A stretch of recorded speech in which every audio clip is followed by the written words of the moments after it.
Vou confrontar com algumas ideias aqui, né, em relação aqui ao que o Caio Fábio respondeu aqui.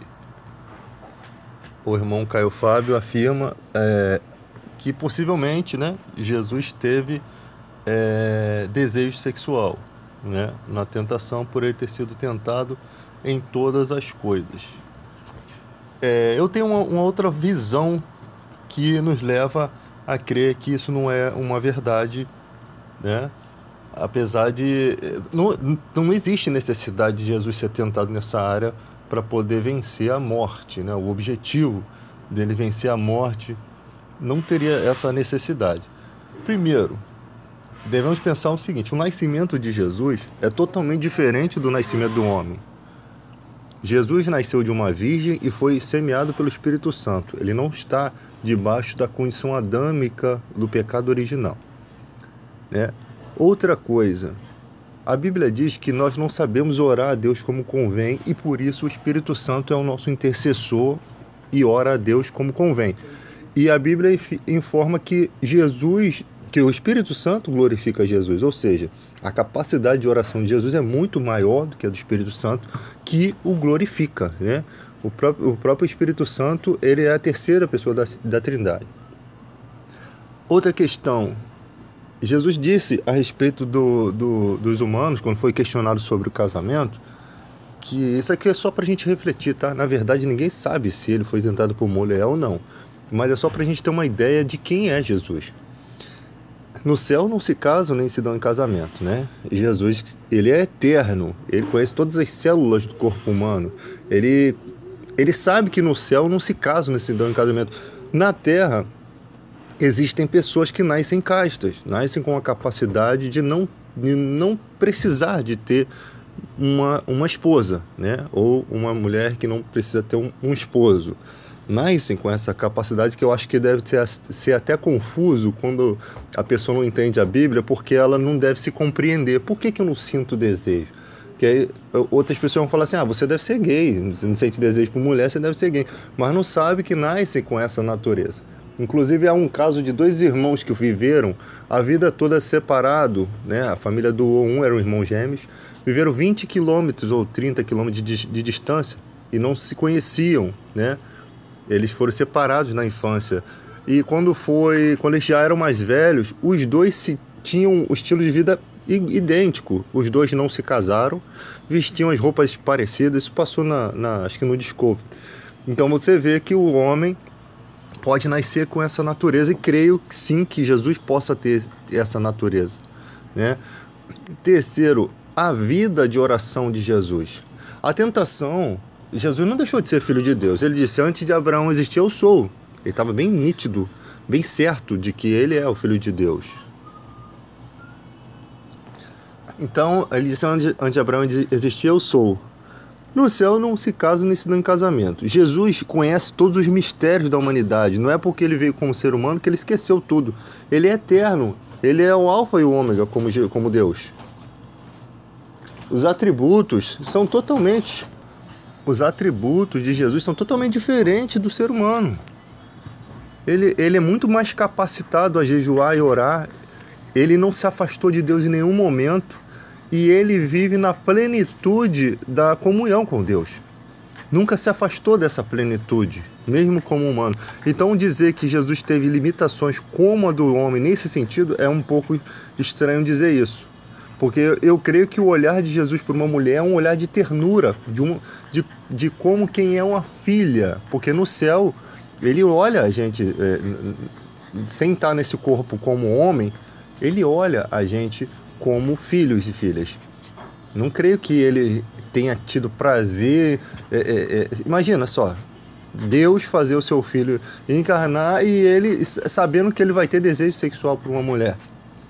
Não é esquisito isso? É meio sem lógica pensar nisso, daquele que é o princípio e o fim, né? Quando Deus fez o mundo, ele estava presente. E ele é a própria palavra santa, pura, imaculada. Se homens como Paulo se abstiveram de ter uma vida com esposa e conseguiram vencer as suas limitações como homem, com natureza de homem, porque Paulo disse: por que eu e Barnabé não podemos trazer conosco uma esposa, uma irmã, né? No caso ali uma esposa. Ou seja, Paulo ele não nasceu casto, ele nasceu com desejo sexual, mas se fez casto pelo reino de Deus, como Jesus informou que alguns faziam isso. Para você ver, se um homem tem essa capacidade, você imagina o Filho de Deus, o Filho unigênito. Então a dimensão de Jesus, só pelo fato de nós não sabemos orar como convém, o Espírito Santo orar por nós e o Espírito Santo glorificar Jesus, significa que a capacidade de oração dele é muito maior. O fato do nascimento de Jesus da Virgem Maria, seu nascimento sobrenatural, também dá uma capacidade muito maior que não compara-se com a capacidade humana. O fato de um homem conseguir jejuar 40 dias e 40 noites é uma capacidade muito que nenhum humano chega a isso. Então, querer comparar os seres humanos simples, como Jesus disse, né, como a Bíblia diz, né, o pecado é o que sai do homem. O pecado, ele sai do homem. Tiago diz isso. Eu não creio que de Jesus sairia um desejo sexual. Não consigo pensar nisso. Então eu acredito que o irmão Caio Fábio cometeu um erro aqui, dizendo que Jesus teve tesão. Olha, assim, é uma coisa muito estranha de se dizer do Filho único de Deus. Eu acho que, mesmo que existisse a possibilidade dele sentir, né? Mesmo que não fosse pecado sentir, eu acho que a própria tentação não tem capacidade de tentar. Jesus foi tentado por Satanás porque o Espírito Santo o levou a ser tentado, que era plano de Deus.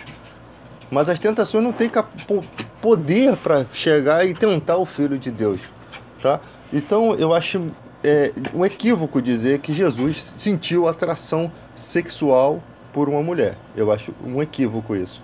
Imagina Jesus lá no céu, aí chegando aquela mulher que ele sentiu atração. Imagina como é que seria o pensamento. Pô, quando eu tava lá na terra eu senti maior tesão nessa mulher. Você imagina?